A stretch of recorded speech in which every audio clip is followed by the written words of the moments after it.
This is Emily, Henley, and Sammy, and you're listening to Too Scary Didn't Watch.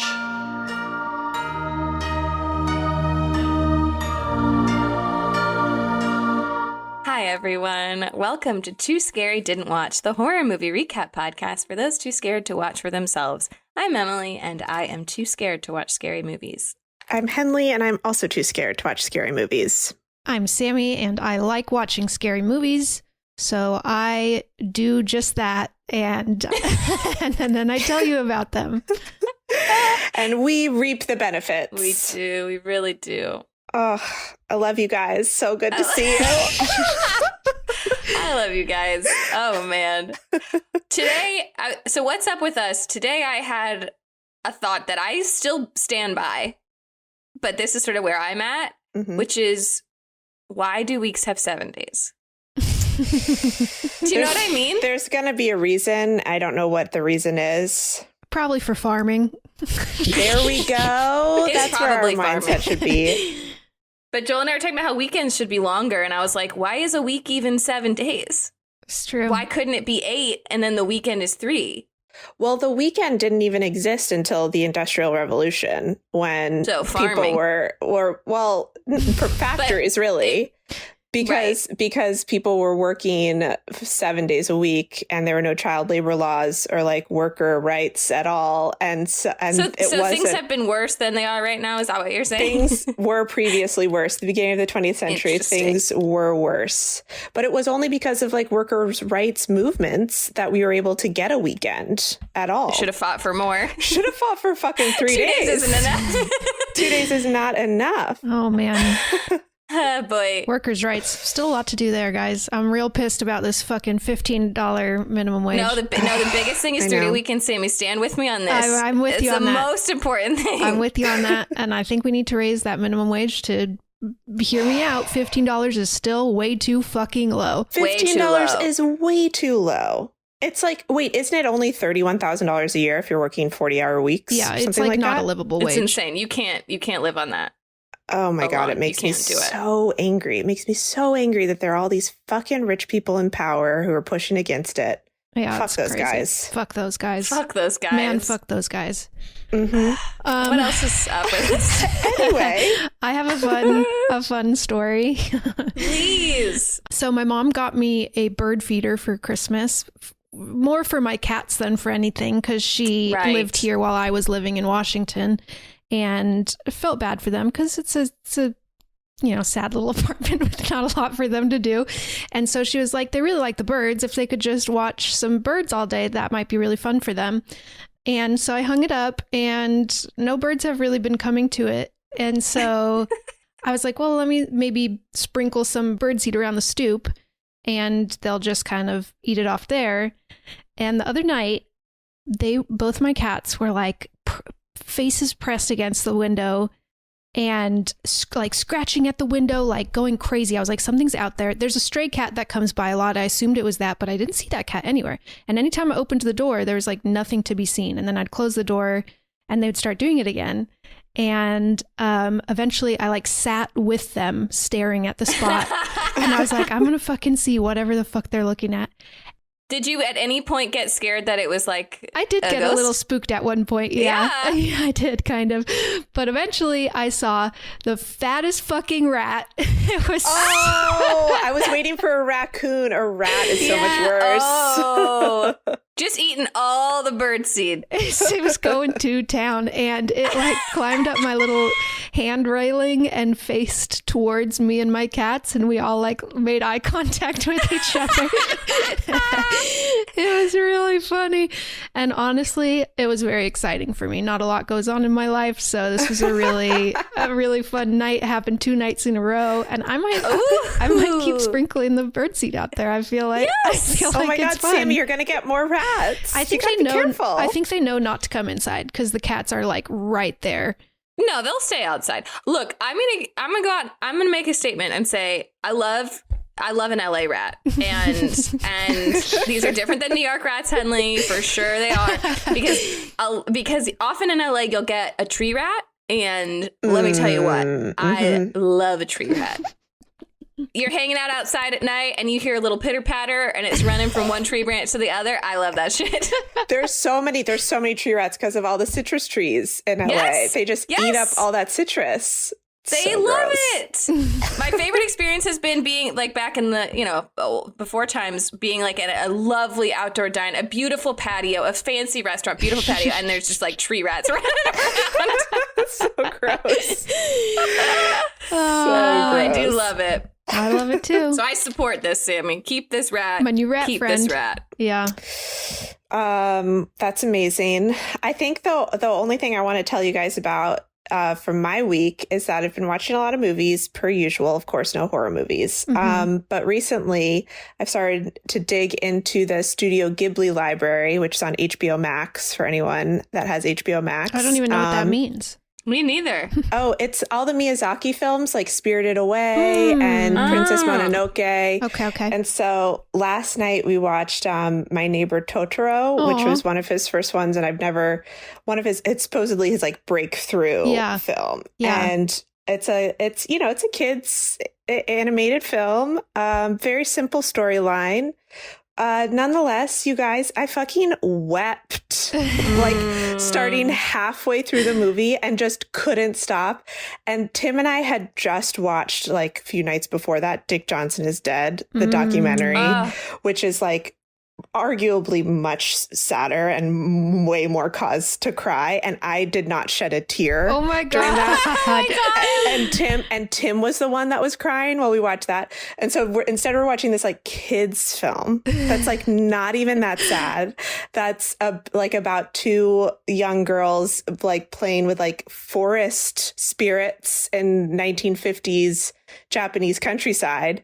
And I just wept the whole time. It really got me. Sometimes things just will hit you. It just hit me. It was one of those moments, when you just can't control it. That's once how it started, I was in Dick Johnson is Dead. I literally, from the opening scene, just never stopped crying, and my eyes hurt afterwards. I was like tired from crying. Sammy, I feel like you told me that, and I almost feel like I had steeled myself before watching it because of it. Maybe. I was like, don't let this get to you. Don't let this touch you. Got to shut your feelings down for this movie. Yep, sure. Always a good way to go in. Smart. Could be a pretty good way to go into this week's movie as well. I don't know anything about this except that Emily is dreading hearing about it. That's all I know. I know very little, and I am terrified. Well, this week's movie is Green Room. It came out in 2016, an A24 picture, which I forgot. I didn't know that this was A24. Written and directed by Jeremy Saulnier, starring Anton Yelchin, Imogen Poots, Aaliyah Shawkat, Joe Cole, Callum Turner, Macon Blair, and Patrick Stewart. I forgot this was Anton Yelchin. Yeah, I think this is his last theatrical film before he died, which is very sad. He's so good in it. And he's so good, and it was the saddest, wildest thing. Yeah, that was a really horrible death. Sad all around. Bad all around. This Green Room is streaming on Showtime, or you can rent it for $2.99. I have such a clear memory of the first time I saw this movie. Someone had recommended it to me, and it was around Christmas time, so I was wrapping presents, and I was like, I need something on in the background while I like wrap presents. Oh my God. And I turned this on, and I did not wrap a single present. My jaw was on the floor from like start to finish, and I like could not take my eyes off the screen. It's like the kind of movie that your adrenaline just like is pumping. Like I was so stressed. Oh my God. And not a single present was wrapped that night. Welcome to Cocktail Hour, and boy, are you gonna need it. So let's just get right to it. This week we are drinking an Amber Room, which I have just decided is actually a green room.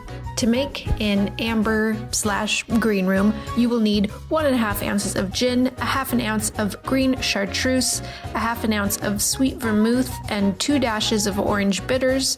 You will shake all ingredients with ice and fine strain into a chilled coupe glass. You will garnish with a Luxardo Maraschino cherry. And good luck to you, because boy, oh boy, this episode's a doozy, so cheers. What year did it come out again? Sorry. 2016. I think it premiered at film festivals in 2015 and then was released wide May 2016. Wow, completely missed this. Never saw a trailer, never read anything about it. I know nothing about this movie. Nothing. And Emily, you just know a little bit? I just know a little bit. Okay. Kind of embrace ourselves. Just sort of like a one sentence. Here's what the general plot is of this movie, and don't even tell me that. I don't even want to know. I think we just get fucking right into it. I mean, well, we got to talk about the trivia first. We'll talk trivia. I think maybe we watch the trailer at the end. Yeah, let's watch the trailer at the end. Go in blind. I am curious. My interest is piqued. Ooh, baby. But okay, to your point of never having heard of it, this movie, the budget was $5 million and it only made $3.8 million. So this is I feel like not a lot of movies that we talk about actually lose money, but this one did. And it was with, I think, Broad Green Pictures first before A24 picked it up, and Broad Green had no money to do any marketing. So yeah, I think it didn't get a great release. Yeah, they kind of fucked it up, and it's so popular in the horror community. I feel like it's so well loved. I think it must have made more money on VOD and shit. And it was on Netflix for a long time, so hopefully they've recouped some costs, because it's a great fucking movie. It's a lot of star power too. I feel like that could be where a lot of the cost went. Right. Some more trivia for you. Let me skim through and make sure none of this is spoilery. Okay, so Sir Patrick Stewart said in an interview that when he finished reading the script at his country home in England, it was so terrifying that he locked up his house, turned on the security system, and poured himself a scotch. He then knew that he wanted to play the Darcy Banker role, because a character that horrifying would be an incredible challenge and make for a compelling movie. Interest still peaked, baby. Also, I love to imagine him in his country home. I know. Pouring himself a scotch. What a man. Yeah, what an on-brand description. Love it. You love it. You absolutely love to hear it. Anton Yelchin and Imogen Poots were previously in the remake of Fright Night together. Oh yeah, I've been saying I've seen that movie and it's very fun. Yeah, we Colin Farrell is a vampire. I was gonna say it's it's pretty funny, right? I feel like it's pretty funny. It's not that scary, but it is really fucking Toni Collette. Excuse me. Oh my god, I forgot Tony's in it. Patrick Stewart, Imogen Poots, Callum Turner, and Joe Cole are all British actors playing American characters. And this one, we just love these. The van in the movie is a 1985 Chevy van G20. Oh, yeah. It says 1985 Chevrolet Chevy. That's too. It's a Chevrolet Chevy, baby. that's the wrong classic thing. Chevrolet Chevy. Oh, boy. But okay, that's all I've got. And we will edit in the trailer in here, but we're not going to watch it till the end. So listeners, if you don't want to hear anything, skip ahead 90 seconds. Okay, I'm with the Ain't Rights from Washington, D.C. You guys are hard to find. Why no social media presence? Music is shared live. It's time and aggression. You gotta be there. Sorry, guys, we gotta clear out. Follow me. And then it's over. Holy shit. I told you to follow. Stop! No!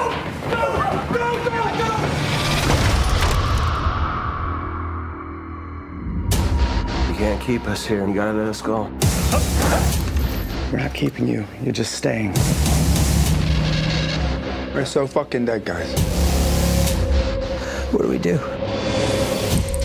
Oh, shit. This will be over soon, gentlemen.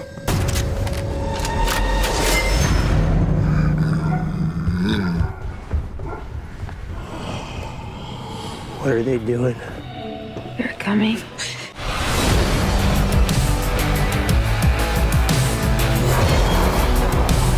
I can't die here.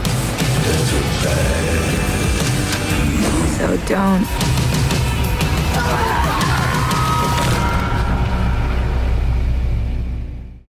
Okay, so we open on Anton Yelchin waking up in the back of a van. He kind of looks out the windows. It looks like they're surrounded by corn, Emily's least favorite. Spookiest crop. Such a spooky crop. Such a spooky crop. And we get an overhead shot, and the van has like veered off the road and is stopped in the middle of a cornfield. We see 3 other people in the van. These are all our main characters. They're in a band together called The Ain't Rights. Good band name. And I guess the guy driving fell asleep. They're all asleep, and they're all waking up, and he fell asleep with the car on. So now the car is out of gas, and it's like early morning, and they are talking about how they need to walk to a nearby diner to get some gas. And the members of the band, there's a lot of characters in this movie, so good luck to you. And we'll do our best. I'll do my best to try to differentiate them. You wish us the best. I wish you guys all the best. I was struggling while watching it, keeping track of who is who. But so there are 4 people in this band, 3 guys and a girl. The girl is Aaliyah Shawkat. Her name is Sam. Anton Yelchin is kind of our main protagonist. His name is Pat. And there's 2 other guys in the band named Reese and Tiger. Okay. So we see the 4 of them kind of walking to a nearby diner and siphoning gas out of another car, stealing gas basically, and walking it back to their car. So they're like little punks. They're in a punk. They're in a punk. Ain't right. They ain't rights. They ain't right what they're doing. Right. They ain't right. They eventually meet up with this guy named Tad, who has a big mohawk, and he is a host of like a local radio show, and he's going to interview them. And they sit down for this interview, and he's like recording it and says, you know, you guys don't have any social media presence. Like, why is that? And they're kind of talking about, they're like these purists. They record everything analog, no social media, because music is supposed to be like a shared experience in person. So stupid for a band in 2016. I know. Like, dude, I get it, but come on. Yeah, we like to do this thing where nobody knows we exist. Hey, they're old school punk rockers. Sure. I don't know much about the punk rock scene, but I definitely had a punk rock phase, and I was just like a total poser. I like did not know or listen to any punk music. God, remember like poser as a term? Do kids still call kids posers? Probably not. I'm sure they do. Right? About what? I mean, I don't know. That was the biggest fear, to be called a poser. And yet I also was one. I definitely was one. Everyone who's 13 is some sort of poser. You don't know who you're always trying on different personalities. I was exactly 13. That's exactly correct. And boy, did I think that I was hardcore. Little 13-year-old Sammy. Is that when you cut all your hair off and dyed it black? Yep. Okay. Oh yeah. Okay. Yeah, it was really, really Jessica Chastain and Mama vibes. Yes, you were. Oh, man. But okay, so yeah, they've got no social media presence. They're old school. And then Tad asks them, what's your desert island band? So like you can only listen to one band for the rest of your life on a desert island. And they're all kind of saying like, I don't know, Misfits, Dead Kennedys, kind of, they can't choose. And they're just having some fun at this interview. And they finish up the interview, and they're basically saying like, we're out of money. We need to find more gigs so that we can get back home. They're somewhere in the Pacific Northwest. And Tad says, I think I can hook you guys up with a gig through my cousin Daniel, works at a bar closer to Portland. He says, but it's like kind of a neo-Nazi place, but just like don't talk politics with them. Just like go in and play and you'll be fine. Just like stick with Daniel and don't talk politics with anyone. Kind of a neo-Nazi place. Don't go! And they're like, oh man, they're like, well, are they like burning crosses and shit? Or like, what are we talking? And they're like, he's like, no, it's like, it's fine. Just like, don't talk politics. And it's fine. They're just Nazis. They're chill. They're just Nazis. Jesus Christ. But the gig pays $350 and you'll be matinee Saturday afternoon. Doors are at 1. You'll be on at 3. And they're like, all right, whatever. I mean, I would similarly be like, nothing bad happens at 3 p.m. Right. Daytime, we can be daytime. In and out. $350. Great. So we see them the next day driving to this bar. It's kind of out in the middle of nowhere in like the woods, like backwoods area. And they pull up on this like little dirt road into a dirt parking lot. And everybody looks like a neo-Nazi. It's not a great vibe. I hate it. They get out of the car. They meet up with Daniel, the cousin that Tad had referred them to, that had gotten the gig from them. And Tad had said like Daniel and his girlfriend have been crashing here sometimes. And Tiger gets out of the car and says like, oh yeah, Tad told us to come, like you and your girlfriend are staying there, I guess. And Daniel like grabs Tiger by the throat and he's like, don't fucking talk about that here. Like, shut up about that. And he's like, okay, man, all right, whatever. And then another guy comes up named Gabe. This is where we're going to start getting a lot of characters. There's a lot of names. Gabe is kind of like, seems like he's in charge, and it gets them to go get set up in the green room. He like leads them back to the green room. It's like, put your stuff in here. You'll be on at 3.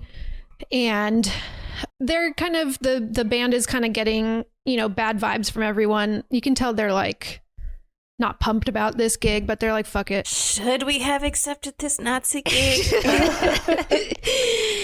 I don't know. The vibes are bad. And so they're getting ready to go on, and Pat says, I've got a crazy idea. Or he says, I've got a dumb idea. Oh, don't do it. Sorry, I'm already... Which one's Pat? Pat's Anton Yelchin. Okay, great. Perfect. So we see them all like give each other a knowing look. And then they go out and go on stage. They're getting their instruments ready. They're like warming up. We see the crowd is probably like 40 or so people.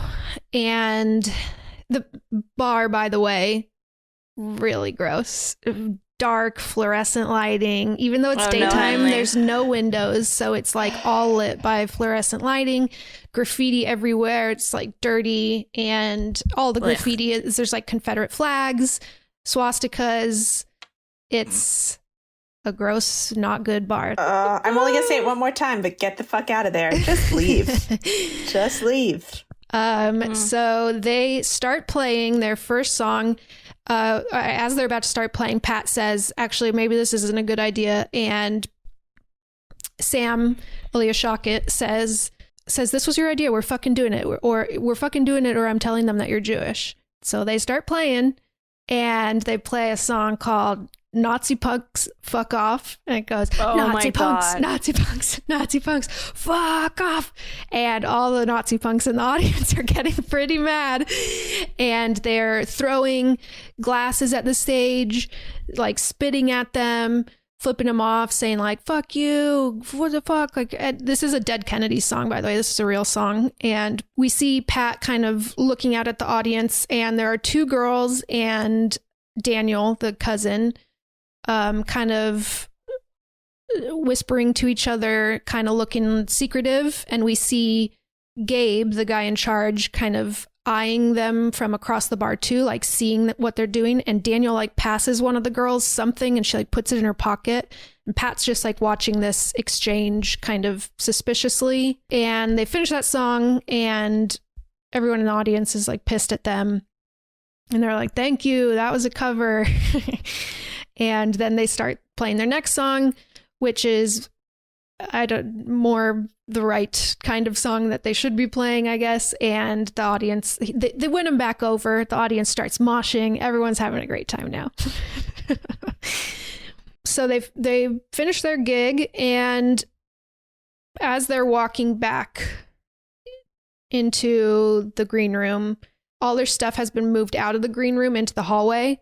And this guy is like, he pays them their money and he's like, hey, follow me. Sorry, we had to move your stuff out of the green room for the headliner. The headliner's name is Cowcatcher.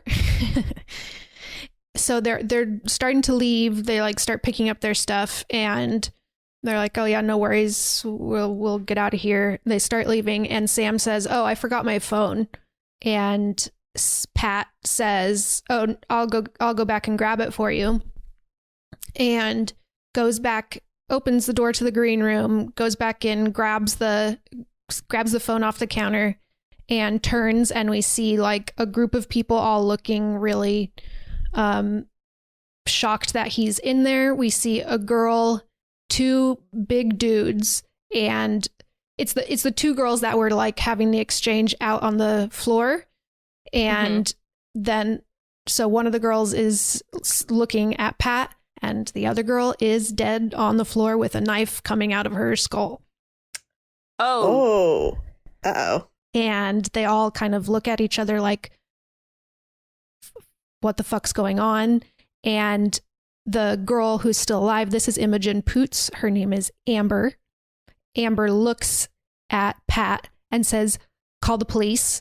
And Pat dials 911 on the phone. And all the other two guys are like, fuck that, like, get him. And they're yelling. And then there's two other guys outside, the guy that was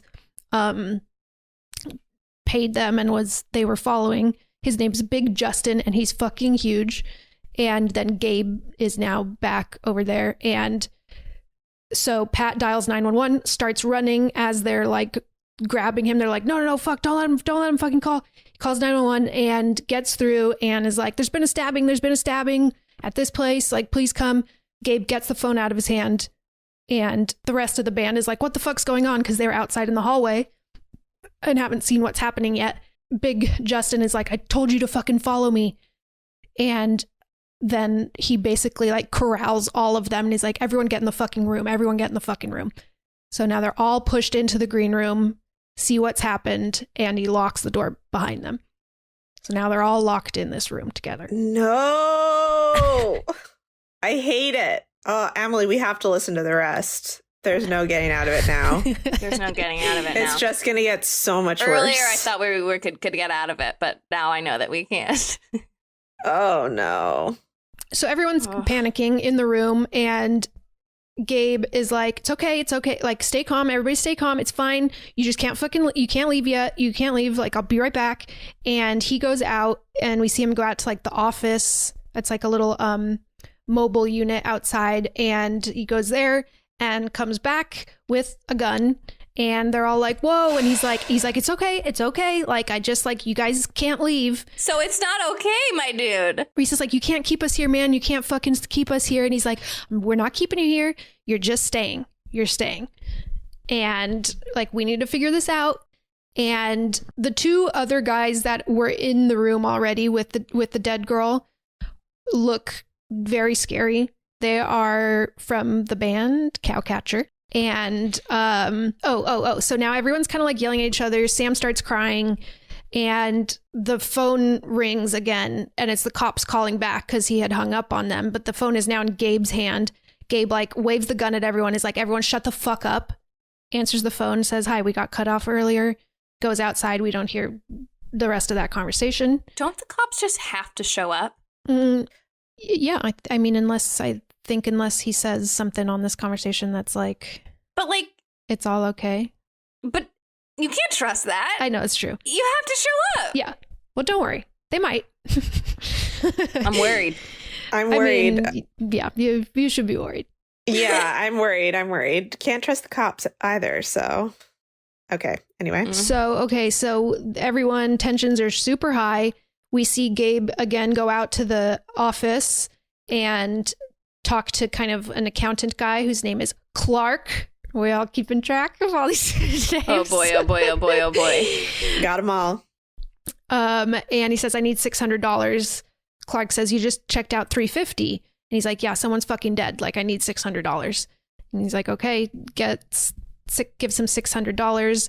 Back in the room, Sam says, is looking at the girl on the ground and says, maybe she's not dead. Like, there's not, or she says, maybe she's not dead. Everyone's like, oh yeah, fucking right.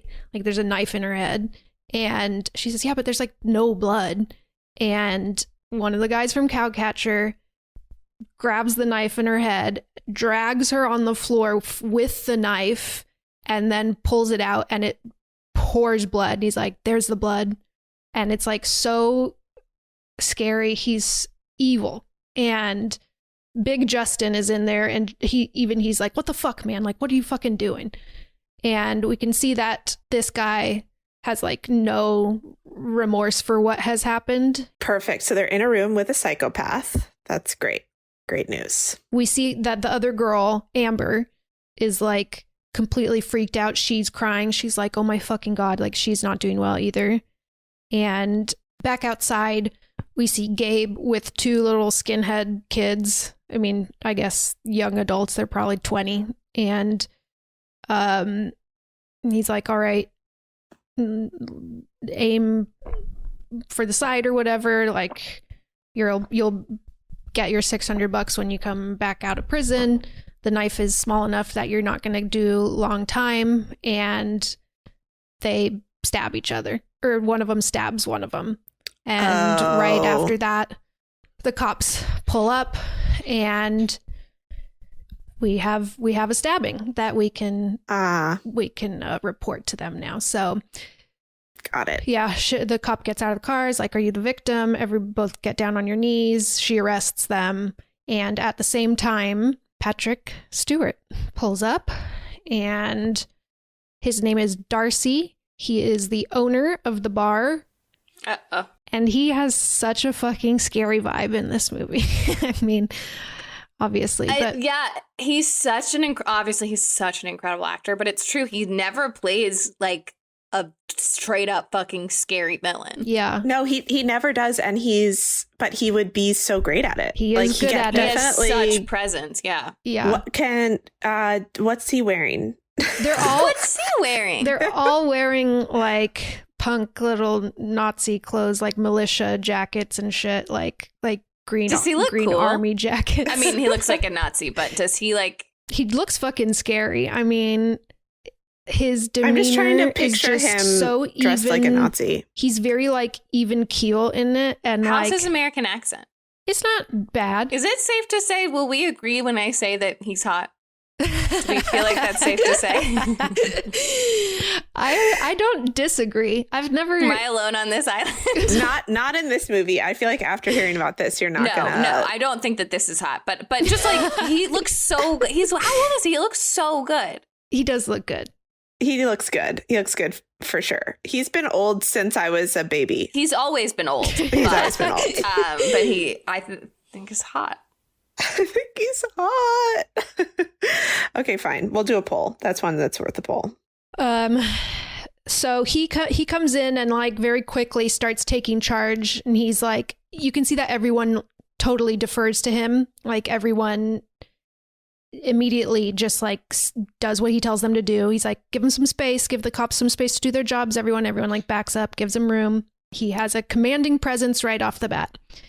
Back in the room, Gabe says, okay, Cowcatcher, clear out. And so the two guys that were in there start leaving. Amber starts also trying to leave. Gabe says, not you stay. And they head out, and as the one that pulled the knife out of her head is walking out, he like turns back around to face Pat and the band and says, your guys' set was pretty good. And he's like, what? And he's like, what was the second to last song you played called? And he says, Toxic Evolution. He's like, that song was fucking hard. He says, that's the song I did her to. And then he walks out. And it's very upsetting. Fuck, that's gross. So we can't play that song anymore. Gonna have to take that out of the repertoire. Wait, does that mean that... Wait, just to clarify, do we think that means that's the song he killed her during, or did he like have sex with her first and then kill her? I kind of thought that for a second, but no, I don't think so. I think he just means killed her. Okay. Yeah. Okay. So they leave. So now in the room, it is Big Justin, who, by the way, Gabe has given the gun to. So he's like guarding the door with a gun. And it's our 4 band members and Amber now are in the green room. Outside, we see Darcy he's pissed. The cops have left. And he's now talking to Gabe, saying like, who knows they're here. They're going through their van, looking through their belongings. And now would be a great time to have posted on social media. I know, right? Excellent point. That's a great point. This movie is an argument for the importance and benefit of social media. Yes. Though probably you wouldn't want to post about playing at a neo-Nazi bar. So maybe don't play at the neo-Nazi bar. I think also, that's a bigger lesson to be learned. Are those like legally okay? I guess they are. Just to be like, yeah, we're a Nazi place. I don't fucking know. I mean, the cops came and they're right. They didn't and do anything. anything. And they're like swastikas on the fucking walls. Right. That's insane to me. It is really crazy. Anyway.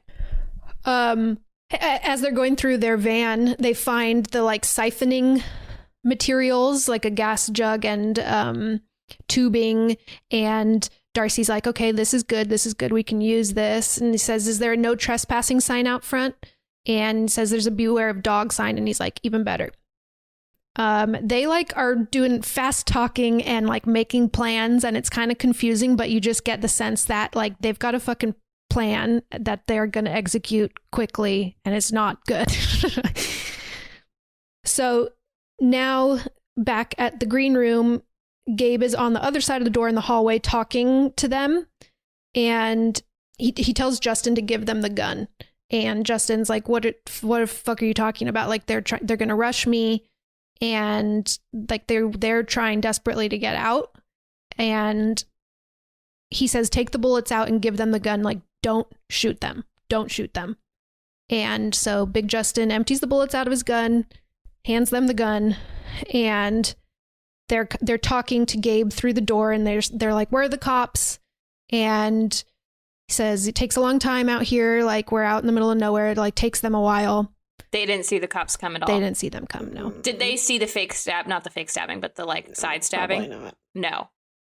No, the band. No, okay. No, the green room is like in the back of this bar, and there's no windows or anything. So it's like so as far as the band knows, Gabe is like sort of on their side, and it's just like hang tight. The cops are coming. Okay. Yeah. And I will say Gabe has the like friendliest vibe out of any of them. Everyone else is like a Nazi you can trust. What about Dan, the brothers of the guy? Daniel. We don't know where he is right now. He's not really. We haven't seen him in the picture. We saw him outside, kind of greet them, but and he was with those girls. Yes. Okay. But he did. We haven't seen him since. We haven't seen him since. So we're not sure where he is right now. Okay. And inside the band is also kind of having this conversation. Who knows we're here? Like no one that gives a shit. Like no one fucking knows we're here.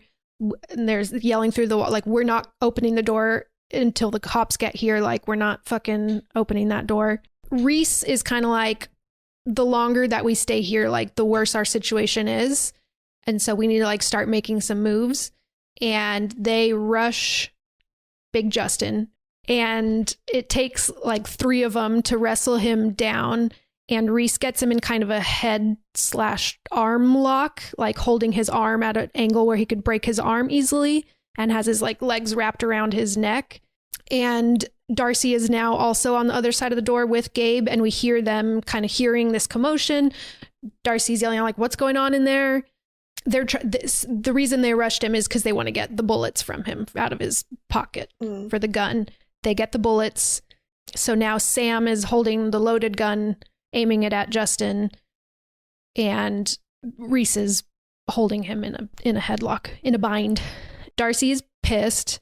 He hits Gabe and says, well, we're going to have to do it here and we'll stage it up the road. Oh, God. Oh, God. Then Darcy and Gabe go back into the like office area and to Clark, the guy that's like in charge of the money, I guess, and says, have you fed them yet today? There's a lot of like sentences that we don't like. And says, no, like they'll be able to do their job. They're professionals. Oh, God. And he says, like, you'll be paid handsomely. And then he says, find Daniel.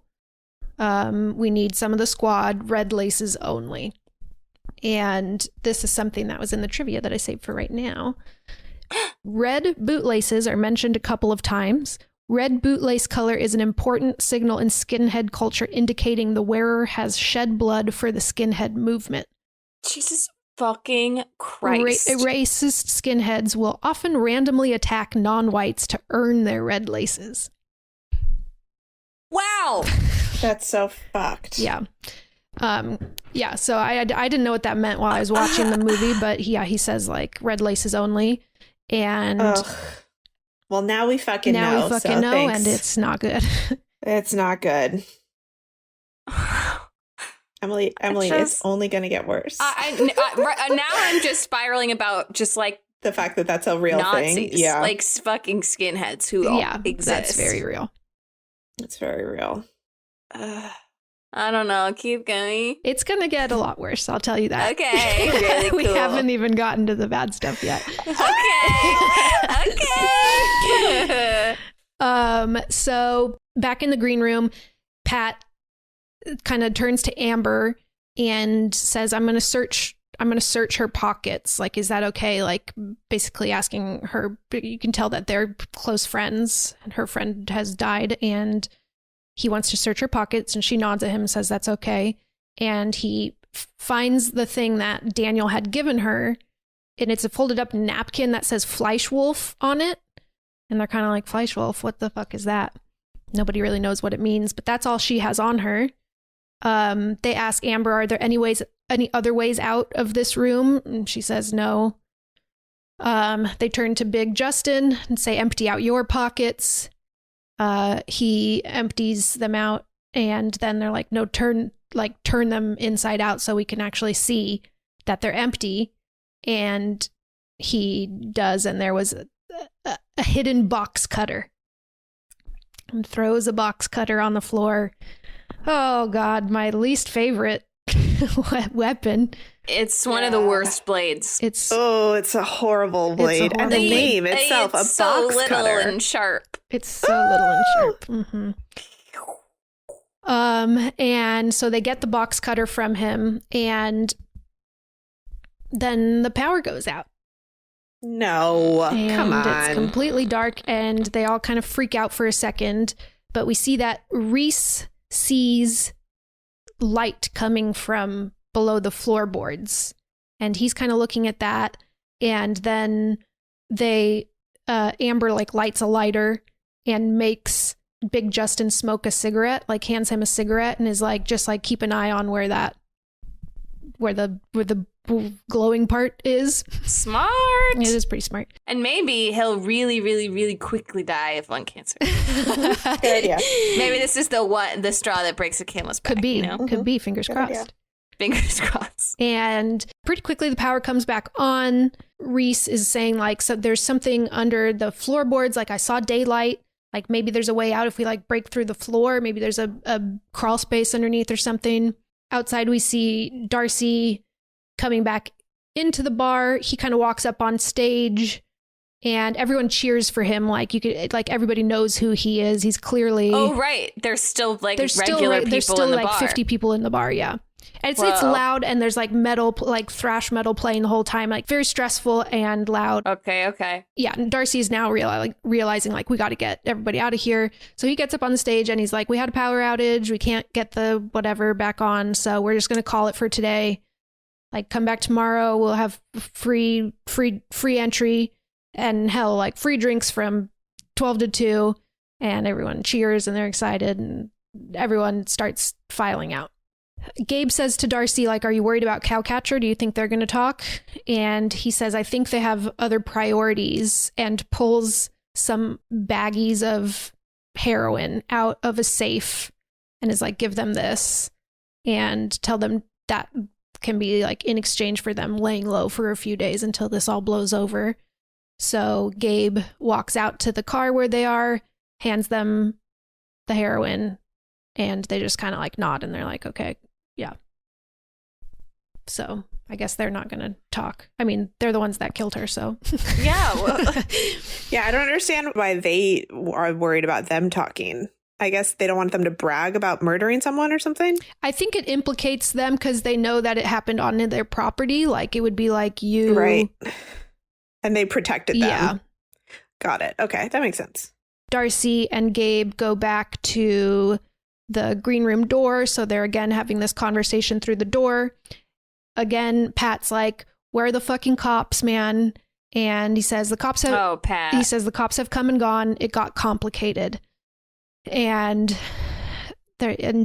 Darcy like starts talking quietly, which I think is interesting. She's like, my voice is getting a little hoarse. Like, is it okay if I talk like this, like at a regular volume? And they're like, yeah. And for some reason, that's like scarier. I'm just like calmly, quietly, like talking to them through the door rather than like yelling. Yeah. It's stressful. And so he says, and can we please just choose like one person to talk to me so I'm not like talking to 5 people at once? And so they elect Pat as kind of the spokesperson. And Pat is like, just to be clear, like the police are coming back, right? And Darcy says, the police have come and gone. And he says, well, that's what concerns us, man.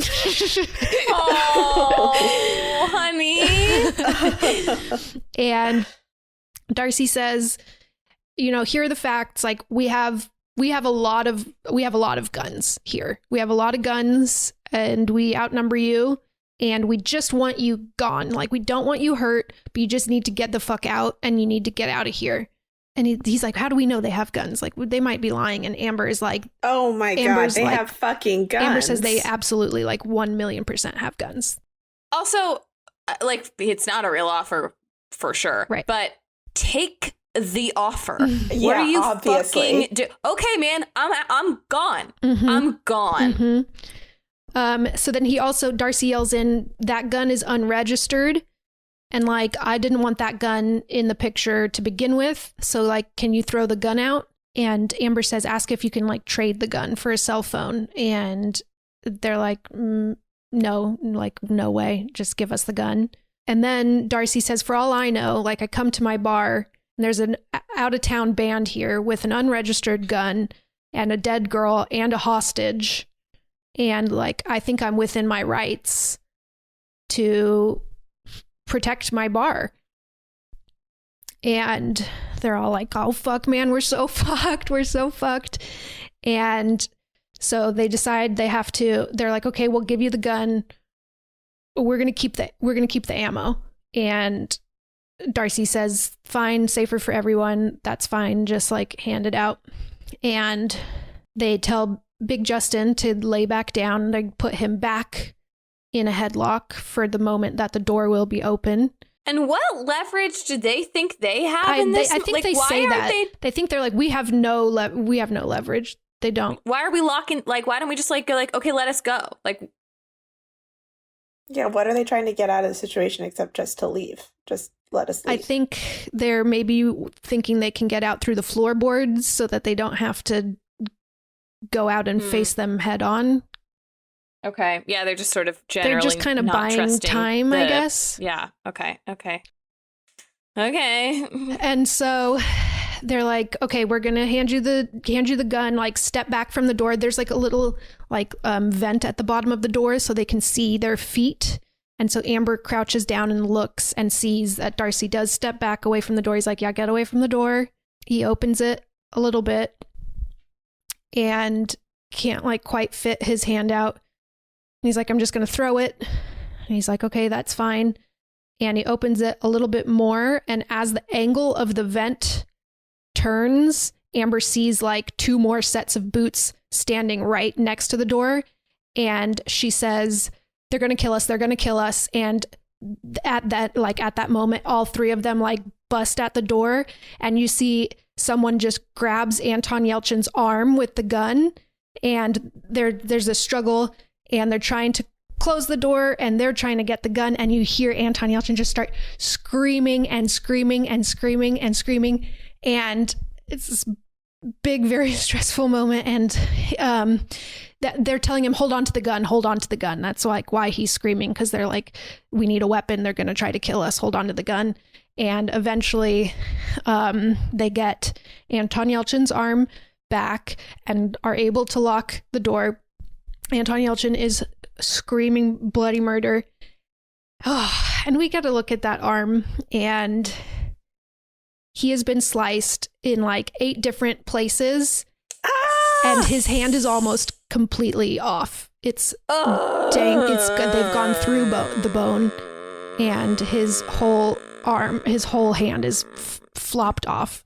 Oh my god. Oh my god. Oh my god. Oh my god. Oh, this is so bad. This is also the worst for Emily. Oh my god. It's so bad. And he has lost the gun, obviously, but that's why they were like, that's why it's so deep, was he tried to hold on to the gun for so fucking long that they almost cut his entire hand off. He's screaming. Tiger's trying to calm him down. He's like, breathe, breathe, breathe. He's like completely losing it, obviously. Everyone is screaming and like panicked.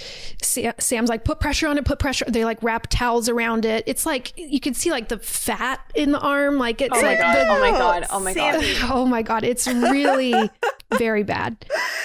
The makeup is like incredible though. I mean, it looks so real. It's so bad. This is the part that I remember the most. Oh, there's a few other parts, but this is the part when I was like wrapping presents where I was just like, Jesus fucking Christ. Oh my God. It's so horrifying. Jingle bells, jingle bells. Oh my God. So they slide a couch in front of the door. And like barricading themselves in. Yeah, that'll work. And you just hear Darcy say, "This will be over soon, gentlemen." And you hear them like walk away. And then at that moment, Big Justin gets up, says, "I'll fucking kill you." He grabs that box cutter and he goes for Amber. And the 2 other guys, Tiger and Reese, grab him like each kind of by one arm and are yelling at Amber like, grab the box cutter, grab the box cutter. They've like they're grabbing his arm, holding it still, so she's able to rip the box cutter out of his hand. And then again, Reese gets him in a like chokehold this time and is strangling him and says to Sam, "Tell me when he's out, tell me when he's out." We see him pass out and Sam says he's out, and then 5 seconds later, he bursts back awake. Yeah. And she's like, he's not out. He's not out. He strangles him again. He like, Big Justin like throws up while he's being strangled. He's like choking on vomit. And then he passes out for real. And Amber is staring at him. And Sam says, how do we know when he's dead? Or something, like, how do we know when it's long enough? And Amber takes the box cutter and slices open his stomach, and it's like butter. Like it doesn't. They don't even put a sound effect in it. It's just like a clean slice, and his whole stomach just opens up. Why would you do that? And they're all. I mean, you can tell that Amber's like fucking pissed. Like she hates these people. They just killed her friend.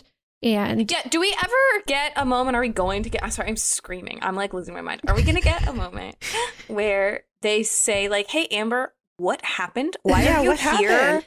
Why are you here? How did your friend die? Like, tell us what you fucking know." Yeah, we'll get some more info. They like don't trust her right now, and because I feel like that's question number 1 for me. Yeah, question number 1. How'd this start? And the stomach, don't cut open someone's stomach. You're then trapped in the room with. No, thank you. Yeah, no, thank you. Come on, just slice that throat. This room is bad. There's a lot of bad stuff in this room. Bad room. This room smells bad. This room is bad. Mm-hmm. Outside, Darcy is talking to the red laces, I guess. There's about 10 or 12 guys outside. He's basically giving them some ground rules and saying, no guns. He's like collecting their guns. He says blades only. Great. Oh, absolutely wonderful. Emma's favorite. I absolutely love to hear that. Inside, we see Pat is losing a lot of blood. His face is getting very pale. He's not well. And outside, Clark pulls up with some dogs, some pit. Do they look hungry? Some pit bulls, some hungry-looking pit bulls. Yes, they do. And Reese and Tiger start kind of trying to break through the floorboards to see if they can get out that way. They use a lamp to smash through it. They're finally able to smash through the floor. Again, they're like, there's sunlight coming. And Sam is like, no, like, what fucking time is it? Like, it's not. And Amber's like, no, it's not. It's not sunlight. That's not sunlight. And they go in, and it is a drug lab. And it's all fluorescent lights down there, no daylight. It is a heroin lab. And so they kind of go, oh, this is fucking why. Like this, it's not about us. They don't want cops coming here because there's a fucking huge drug lab here. Mm-hmm. Sam is like desperately looking for an exit down here. There is one little ladder that goes up to an exit, but it's locked from the outside. We see that they have locked them in. They've locked all the doors from the outside. And she's like, can we crawl through the vents? Reese is like, there's 6-inch vents, like good luck, like we're not fucking fitting through there. And they climb back up into the green room.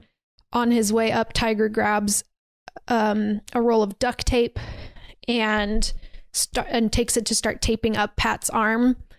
And he tapes it up really tight, but oh my god, I can't think about like having to take that tape off. It's so Sammy. It's all I could think of. We're not gonna see it. We're not gonna see it come off, but like imagine that's gotta awful. happen. That's awful. That's the plan. I mean, Well, hopefully it's done at a hospital and they put you. Yeah, that's true. He's and under, I feel like, and he's not awake. Yeah. Or we're just amputating the arm, maybe. Yeah, he's not keeping that. Yeah, he's not keeping that hand. Yeah. Oh god.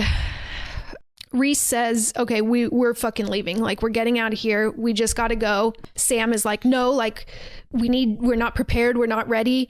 And Reese says, what do you think they're fucking doing out there? Like, they're getting ready. Like, the longer we wait, the worse our chances are. We need to just fucking rush them. And yeah, like, we're probably not all going to survive, but hopefully we don't all die. Like, our only chance is just to fucking go for it.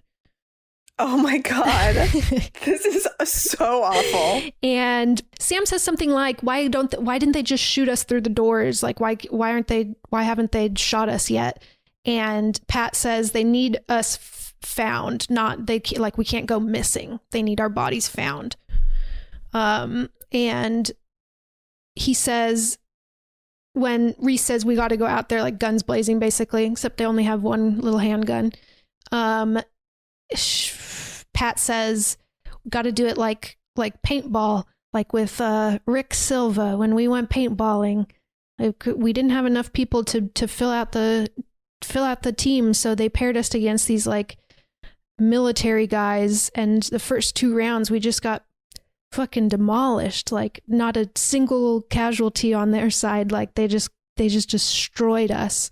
I was just cowering in the corner until they came and like shot me with the paintballs. And then Reese is like, okay, we don't have fucking time for this story. Like, let's go. And Amber is like looking at him and is like, was that a pep talk? And he's like, yeah, it's okay. It's all right. Like, we can go. And yeah, no, I'm good. I feel good. He's getting loopy, losing a lot of blood. And they're doing their best to kind of get weapons, like gear up with weapons. Like Sam grabs one of the fluorescent light tubes and smashes it. So she kind of has like a little stabby thing. And one of them has the gun. They kind of take like a broken chair leg or something. Someone tries to hand something to Pat and he's like, no, thanks. I'm just gonna run. They're like, okay. And Sam says, fuck it. Simon and Garfunkel. And they're like, what? And she's like, that's my desert island band. It's Simon and Garfunkel. And Reese says, mine's Prince. And great. And Amber says, Madonna and Slayer. And they're all like pumped up, feeling good. They're like, let's fucking do it. They open the door. No one's standing right there. They make their way down the hall. The bar's empty. And they're kind of like slowly stepping through, walking towards the front door. And in that front door comes Clark with a pit bull and unleashes it and says, fuss. And the dog charges at Tiger. And they try to shoot at it. I think they do hit it, but it doesn't stop it. And it, oh boy, does it rip Tiger's throat out. And you see all of it. It shows, it just goes straight for the throat and could like chews through his whole neck. You see his neck like open up basically. Ew. And oh my God, I have to tell my mom not to listen to this episode. Yeah, no, this is not for moms. This is not for moms. This one's not for moms. And I wasn't sure until right now. And so everyone is screaming. They're screaming for Tiger, but he's done for. And so they all kind of scatter. And Reese finds a small little window and opens it and is able to kind of squeeze himself through, and he drops out of it, and immediately there's two people there and just stab him like a whole bunch of times. And the guy that's stabbing him, Gabe then runs up and like pulls him off of him and is like, that's enough. And you can see the guy that was stabbing him was like very thrilled to be stabbing him, and Gabe is like, man, like fucking stop, like you got him. Dude, you like stabbing too much. We got to talk about that later. There's a correct amount of stabbing, and then there's too much stabbing. You've crossed a line. You've crossed a line here. After the pit bull kills Tiger, it goes for Amber, and she is on the stage. She like runs onto the stage, and it gets her leg, and she knocks her over, and it's like chewing into her leg. And she's screaming, and she grabs like a mic stand, and she's hitting it with the mic stand, and the mic falls out and lands on a speaker and makes like really loud feedback. That's how you fuck with a dog. And the dog stops, and then Pat, walks up and just holds the mic to it, like close so it gets louder, and the dog runs out. If only all of their enemies were dogs. If only. It'd be solved. And he grabs a set list from the ground. He sees that Cowcatcher's set list had a song called Fleischwolf. Aha! Sam opens one door. She grabs a fire extinguisher. She opens a door, and there's a guy there with a machete, and she uses the fire extinguisher. He kind of stumbles backwards, gets it all in his eyes, and she just locks the door again behind him and is like, okay, well, I can't go out that way. Fire extinguisher is a good weapon. Yeah. Mm-hmm. Yeah. Because you can hit them with it. Right. And once it empties, it's less of a good weapon. But that's smart. Yeah. And so Pat and Amber kind of run back towards the green room and meet up with Sam there. Sam says they're fucking everywhere. Where's Tiger? Where's Reese? And they shake their head no, like they didn't make it. She's like, fuck. Like, and they just go back in the green room and lock it behind them again and push the couch in front. And they're like, that didn't fucking work. Like, there's too many of them. And then he shows Sam the set list and says Fleischwolf is on the set list. And Amber says it means meat grinder. And yeah, it's one of their songs. And outside we see Amber, what's your deal? What does it mean, Amber? What does it mean? So in the green room, it's Amber, Sam, and Pat. Yeah. Okay. All right. Got it. And our only survivors. Yeah. And so then outside, we see that they're going to send in Daniel. So Daniel has his red laces apparently, so he's in this inner circle, and way different from Tony's inner circle. So different. A very different circle. A very different circle. Don't even want to be associated with this the term inner circle. Yeah, this is not an inner circle. It's not a circle. It's a group. Fucking group. Just a group. A hate group. It's a hate group. And Daniel hasn't really been around and doesn't totally know what's going on. He's like, what's fucking going on? And Darcy says they killed one of our own. And he says, which one or who? And Gabe turns to him and says, Emily. And you see Daniel look really mad. He's like, well, what are we fucking doing? Like, let's get in there. Let's go fucking kill them. And Darcy again is like, no guns, blades only. Sloppy's fine. Try not to hit the bone. And he turns to Clark and is like, can we send another dog in there? Can we send 2 dogs in there? Fucking finish the job. And he says, if I send 2 fight dogs in there, what do you think they're going to do? It's like, I can only send 1 at a time. And we need to kill that feedback first. So someone needs to go in first, get the mic off of there. Daniel's like, I'll fucking go in. And so Daniel and one other guy go in, and they both have like machetes, and they make their way to the green room, bust the door down, and immediately he's like, where's Emily? Where the fuck's Emily? And Amber points to her, and he's like, which one of you fucking did it? And she says, Worm did it. And he's like, bullshit. And she's like, what the fuck did they tell you? Like Worm did it. That's the whole thing. That's why we're all here. They let Worm go, and they're going to kill us because we saw him fucking do it. And you see Daniel kind of like figuring it out. And the other guy's like, what's going on? What's going on right now? Like, what's happening? And Amber says they killed her because they found out that she was going to leave, but she didn't tell them that she was going to leave with Daniel. And so we find out that Daniel and Emily were planning on leaving this. That's why he couldn't talk about crashing at the brothers, because they're So Daniel tells the other guy to leave. He's like, get out of here. And the other guy's pretty confused, and he doesn't know what's going on. And he leaves and goes outside, and he goes up to Darcy, and he's like, they're just fucking talking. Like, I don't know what's happening right now. And Darcy puts it together and turns to Gabe and is like, what's going on with Daniel and Emily? And he said, nothing concrete, but yeah, it did seem like they were planning something. And he finds Daniel's car and opens up the trunk and finds all their stuff packed. And he's like, little lovebirds, like shaking his head. And then he finds a baseball bat wrapped in plastic, in like an aluminum bat, and basically says, like, do you recognize this? And Gabe's like, no. And he's like, this was supposed to disappear last year. Like, they were basically planning to like turn them in for something. This is like evidence of a previous crime. And so he kisses Gabe, and he's like, Worm fucking saved us all. Like, this would be really bad if they had gotten out with this. Woo.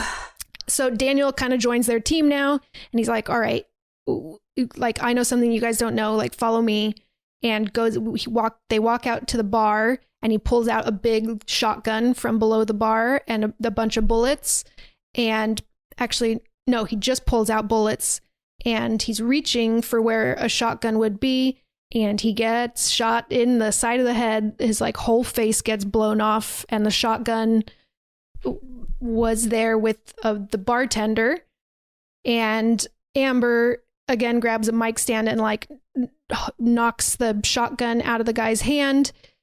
Pat grabs a machete and machetes him in the throat, and they kill him and grab the shotgun from him. And at that moment, Clark comes in with another dog. They aim the shotgun right at them, and Clark goes out, and he like realizes now they have 2 guns, and so he doesn't let the dog in. He just steps back out. We hear Darcy say, "Now you can shoot Amber and Daniel, just not the other 2. Like, we need like forensics doesn't matter for Amber and Daniel for some reason. I don't totally get why, but they'll like disappear them. Yeah, They're I guess part so. Of the narrative. Yeah. And Amber, Sam, and Pat are like, we got to just fucking move. Like, we've got guns. This is our best chance. Like, our chances aren't getting any better as time goes on. So, like, let's just fucking go. So they just go out the front door. There's like 7 now of the red laces. And they just have like a shootout. Darcy yells, don't shoot them. Like, you can only shoot Amber. Amber gets shot in the leg. And then Clark sicks the dog on them again. Dog gets Sam right at that throat again. And, oh my God. And Pat and Amber just run back inside. They're like, oh fuck. They run back into that green room. Oh my God. And lock the door again behind them. Luckily, I've turned a corner with this movie, you guys. I've turned a corner, okay, and now I'm fully desensitized. Yeah, so great. So okay, the dog remains killed to be seen someone else for me, but I do think for me personally, it hopefully can't get worse than the hand. The hand, I think, is the worst part. Yes, that's the hand. I really didn't like the visual of the dog taking the throat out. That was not. Well, I'm not picturing it. That was not a good situation for me. Those are the 2 worst parts, I think. Right, so we're just gonna have fun from here on out. Smooth sailing from here on out. So they're back in the green room. They're taping up her leg. She's been shot and bitten by a dog, and so she's kind of limping around. They're both not doing well. She gets shot in the same leg that she got bit on. I think actually different legs, so she's that sucks. really not good.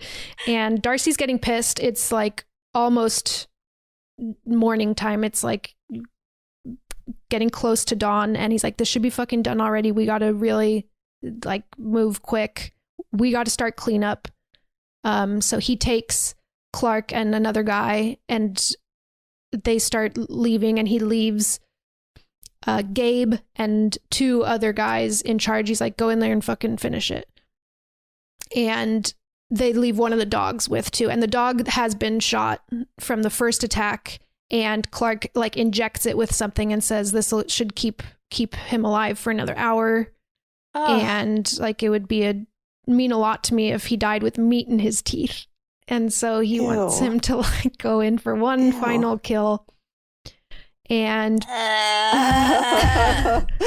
people are horrible. Before Darcy leaves, he gives Gabe some red laces and says, you earned these tonight. Or he said, you already earned these before, but tonight, sealed it. And gives Gabe the laces, and then he heads out with Clark and another guy to go start the cleanup and staging. Amber and Pat are sitting on the couch, and Amber says, hey, I want the rest of your pep talk. And Pat says, oh, well, yeah, we were just like completely, or he says, well, it doesn't really apply anymore. And she's like, oh, it's okay, I just want to hear it. And he's like, well, we were completely like, we were just getting our asses kicked. And she's like, sounds like it applies. Like, he's like, we were getting our asses kicked. And then eventually my buddy Rick Silva was just like, I'm just going to fucking do it. And he just ran out, didn't care how many times he got shot. He just like, they opened the gate and he just ran straight to their den and just fucking shot him. And we all followed. And it was like we were playing real war, and we just fucking went all out, all offense. And then we won the last round. And it's like, but we can't do real war here. And she says, well, let's pretend. And she walks over, bumbles over with her 2 fucked up legs, gets a Sharpie, turns back to him and says, let's pretend.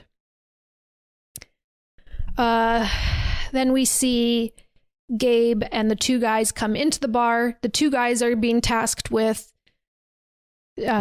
killing Pat and Amber, and Gabe is starting to clean up the bodies. Like, he starts with behind the bar, the dead bartender and Daniel, and he's like power washing shit. And Amazing that bar is still so gross. You gotta really clean it to get those bodies out. And so the two guys bust down this door, and Pat is just standing there and facing away from the door, and they have a gun now. They only have 3 bullets. They said that before they came in, and Clark says, good, you have 1 extra, like, go fucking finish it. And so now they can use guns? Yeah, I guess confused. So. He says forensics isn't a concern anymore, is what Darcy basically said. maybe just trying to fucking end it. Yeah. Okay. It's like, it's a bigger problem if they're not dead by the morning. Yeah. And so Pat turns around, and we see that he has like Sharpied like camo on his face. He has buzzed his head as well, and he's like wearing. When did he have time to do that? I mean, I think they were gearing up. They're playing war now. I guess in a room at a Nazi bar, there's probably clippers. Yeah, they're all skinheads. Yeah. And yeah, they have to psych themselves up. Yeah. And he's got his like jacket on now, and he looks fucking ready, and he turns around, and then he jumps into the drug lab part and he's got a machete, and he's just starts screaming and like swinging the machete, like he's just like, ah! Like making noise, like nobody's down there. He's just like trying to be like, I'm fucking ready, like come on down. And they are like kneeling at the edge of the entrance to the drug lab. He said, one of the guys says to the other guy, like, give me the shotgun. He's like, no, I got the shotgun. And he's like, well, then you fucking go down there. Like, no. And so he gives him the shotgun, and the guy drops down with the shotgun, and he's like slowly walking. And we see that Pat has now ducked in a little corner in the back of the drug lab, and the guy's like moving closer to him, and we see the guy up in the green room, like kneeling, looking over the little ledge into the drug den. And from behind him, we see Amber coming out from underneath the couch cushions, like she was hiding in the bottom of the couch. And she also has her face painted all camo. And she like sneaks out quietly. We see she's got a box cutter in hand. And downstairs we see the guy with the shotgun kind of move. He's like, he realizes that this isn't like a good situation, and he like starts backing up, and he says to the other guy, he's like, go get Gabe. Like, we need 2 people down here and 2 people up there. Like, we need more people in this. And as he like turns up to look at his friend, Amber dives right in and slits that throat. And as she does that, he shoots up at her, and she like steps back. He doesn't get her, but then she yells down, Pat, he only has 2 shots left. Like they're counting his bullets, and then she sprays the fire extinguisher down there so it gets like cloudy and hard for him to see. And then 2 legs like come down from the front, and he like turns his shotgun towards it, and then he's like, nice fucking try. And she was like dangling his friend's legs through the entrance to try to get him to shoot another shot, and she drops his body down. And then the guy starts going back to try to get Pat again, and starts making his way towards the back, and Pat makes a noise and kind of like charges out at him with the machete, and then kind of falls back, and he shoots at him and misses. And she says, only 1 left. And we see legs come down like she's climbing in, and he turns and shoots again and hits the legs, and it was Emily's dead body. And then we see her up at the top saying 0 left. So he has no bullets left, and she has a gun now from, I guess the other guy had a gun, like a handgun. Pat charges at the guy downstairs with the machete. Pat gets the shotgun from him and starts loading it up with more shells because he has shotgun shells in his pockets that they had gotten up from the bar upstairs. But he can't load it very quickly. His arm's so super fucked up. And so then the guy is like charging at him and they're like wrestling for the shotgun. Pat is like screaming in pain because he's trying to hold it like with his fucked up arm and he's like pulling it against his fucked up arm. And Amber drops down and with the handgun shoots him in the neck and the head. He topples over. He's dead. And blood squirts from his bullet holes. And she says, I got him. Yeah. Damn, Amber coming through. Jesus Christ. So then they climb out from the drug lab and Gabe comes into the green room in his like cleaning outfit. He's like wearing gloves and an apron and he looks pretty shocked to see them, but he doesn't make any move to attack them or anything. He says, if I had known, and then they've got the shotgun and a handgun now and they're pointing it at him and they say, any more dogs? He says no. Oh, by the way, I forgot to, the dog that they had brought in, they had put more feedback on in their room. In the green room, there was a microphone. So they just did the same trick again. And the dog freaked out and got away from the two guys. So it just ran outside. So it's just like in the woods now. So there's no more dogs. She says, any more people? No more people. It's just Gabe. And so they basically lead him at gunpoint out of the bar. And they're walking with him and they walk into the woods and he's like, are you going to kill me? And she says, like, we're going to go to the orchard and we're going to call the police. And as they're walking through the woods, they hear a gunshot. And he said, Pat says, what's that? And Gabe says, you don't want to see what they're doing over there. Trust me. And Pat says, did you see my friends die? All three of them? And he says, I saw 2 out of 3 of them die. The third one, we saw that actually Reese didn't fully die after they stabbed him. He's still like choking on his blood and Darcy had said like, just let him bleed. A later time of death is better for us. And so God. Pat says, I think I'm going to go over there. And Amber says, you go to the orchard. She's talking to Gabe. And she says, you go to the orchard and call the fucking police or I'll find you and I'll kill you. And he says, I will. Like, I will. I promise I will. And why are we trusting Gabe all of a sudden? That doesn't make any sense. Again, like, it seems like he knew about Daniel and Amber and didn't say anything. Like, he was watching them in the beginning. So he's a good Nazi. He's not the worst of them.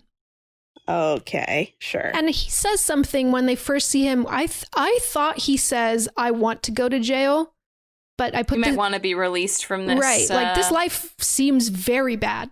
Like, I feel like after this night, I would be like, fuck it. Like, I'd rather go to jail. I'd rather be in jail than in this under this guy's thumb. Yeah.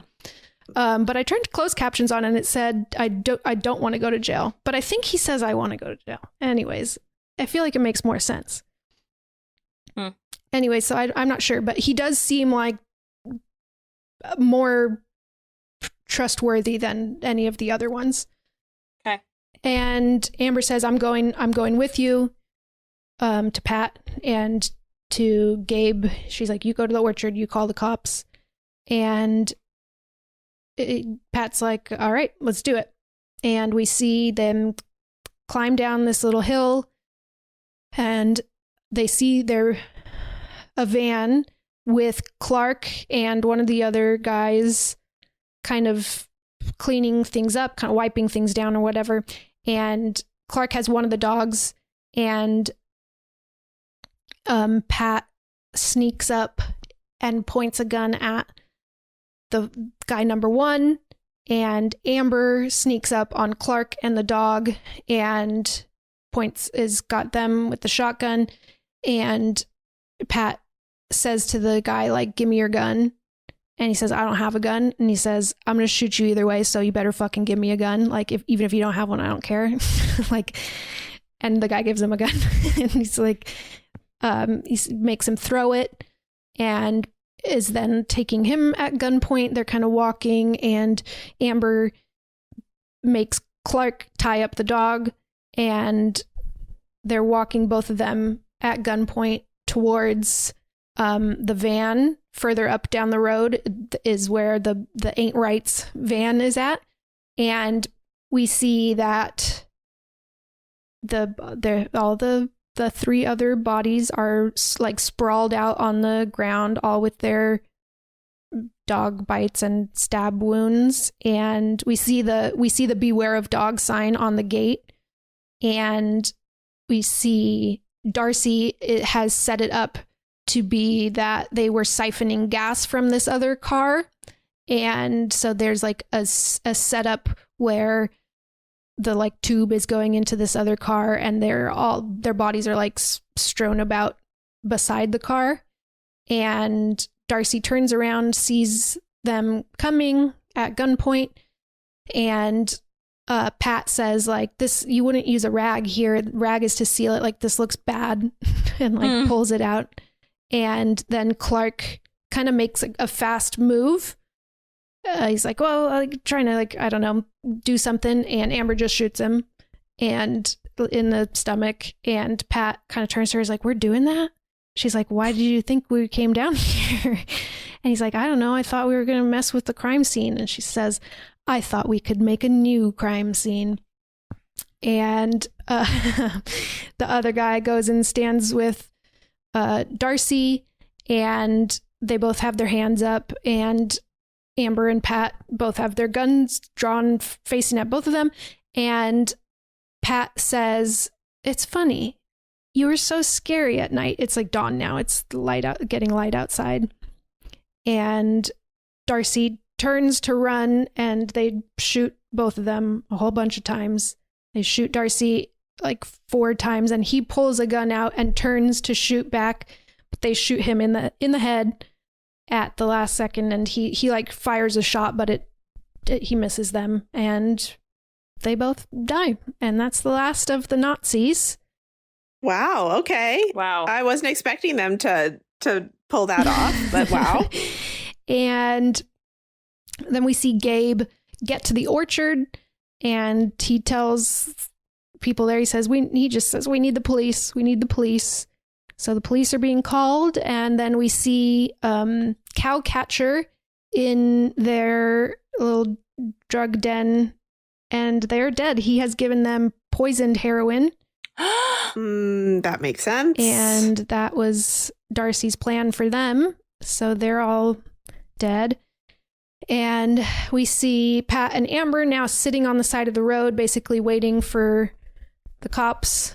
And the pit bull that has gotten loose is walking towards them, and it's looking like really sad. I mean, it's like dying and doesn't look aggressive at this moment, but they both pull their guns and like pull the triggers, and they don't have any bullets left. So they both are just like click, click, click. And the dog just walks right past them, and it goes and lays with Clark, the owner, and just lays on him. And then they're sitting there, and Pat says, I know what it is. And Amber says, what? You know what is? He says, my band, my Desert Island band. And she goes, tell someone who gives a shit. That's the end of the movie. What? What is this fucking movie? Wow. Wait, what? What? I do not know how you recover from that experience. That is don't believe that you do. I don't think so. Insane thing to happen to a person. Wow, I hated it. I didn't hate it as much as I hated Funny Games, but it was close. I really did not enjoy having to listen to everything that happened in that movie. It's tough. It's tough for sure. It's pretty relentless. Damn. I mean, it's just, it's nonstop. And you know what I mean now? But it's just like your adrenaline just is coursing the whole time. Yes. It's definitely adrenaline fueled. Yeah. Wow. Oof. The performances are great. I mean, obviously this is not an easy movie. I don't know if it's I guess it's maybe double Black Diamond. It's definitely deep end. It's a deep end one. This is not a starter horror film. No. You know, in some ways it's like worse than Saw, because in Saw, at least it's all orchestrated in advance, and there's kind of this like, it's almost corny in a way, parts of it. And this is just like psychopathic people being psychopaths. This is also much gorier than Saw. As we talked about before, Saw doesn't actually really show anything. Really. And right.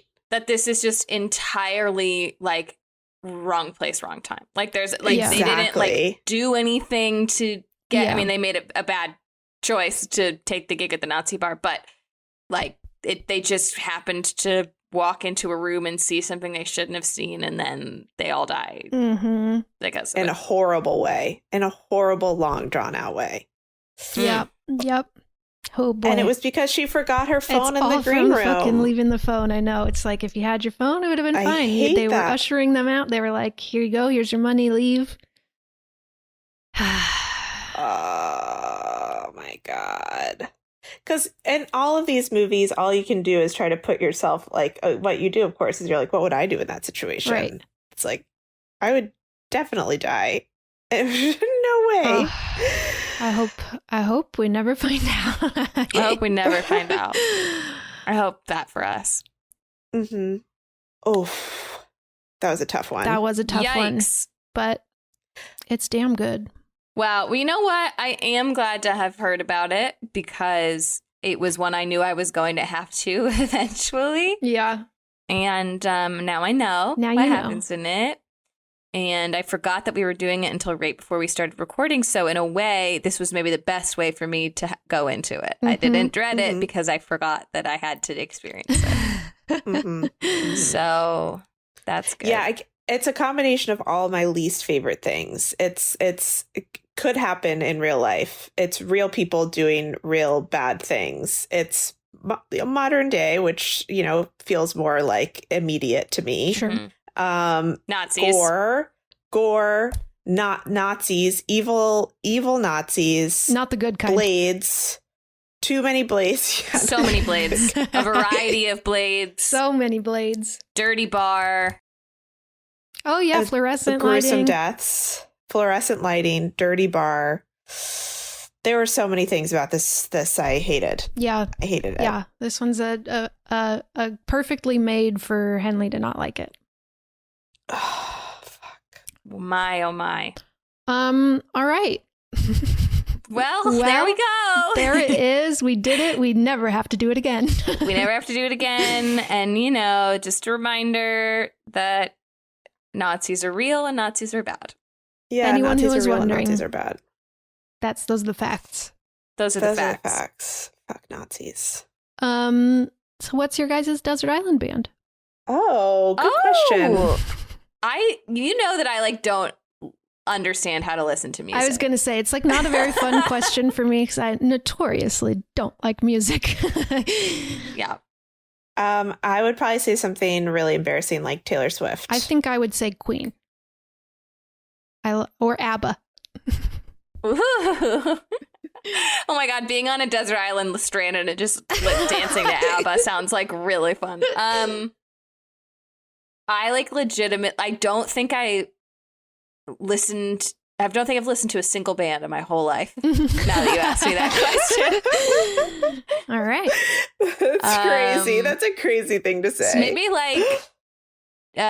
is this, I don't know if this does count as a band, but how do you say his name? George Ben Jor. He's loungy, bossa nova-y, I would do that probably. That sounds nice. Just vibes, you know? Just some vibes. Mm-hmm.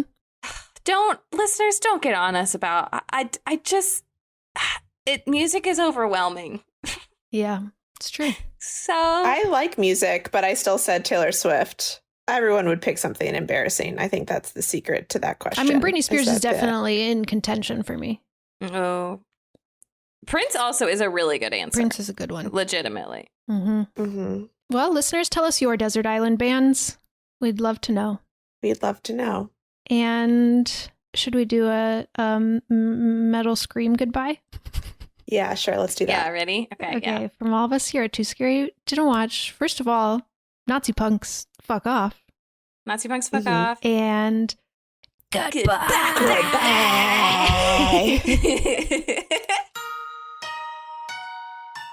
You did it. You made it through. I hope you still will continue to listen to this podcast.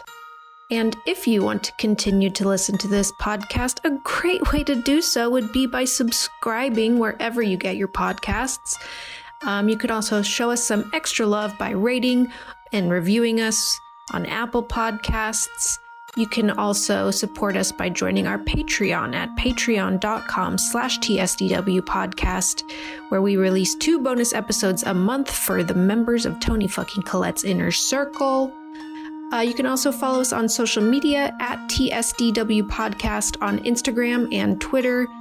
And starting tomorrow, we will be posting polls on our Instagram, so you guys can help us choose some of the movies that we're going to be covering this month. Okie dokie, we will see you here next week. We love you. Bye-bye.